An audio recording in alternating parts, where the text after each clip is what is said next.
Hello! Today I'm going to show you how to hold a pencil properly. And this is how we do it.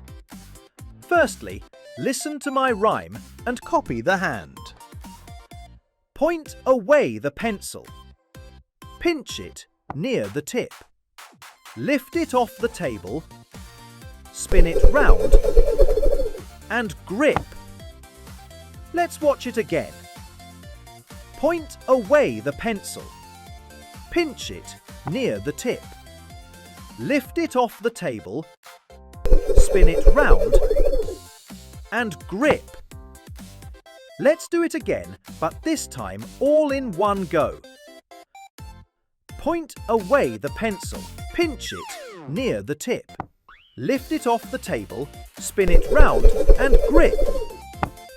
Fantastic! Let's have another go. Point away the pencil. Pinch it near the tip. Lift it off the table. Spin it round and grip. We now know how to hold a pencil properly. This will make it easier when you are writing and drawing. Remember, when you are writing, be sure to press your pencil down gently.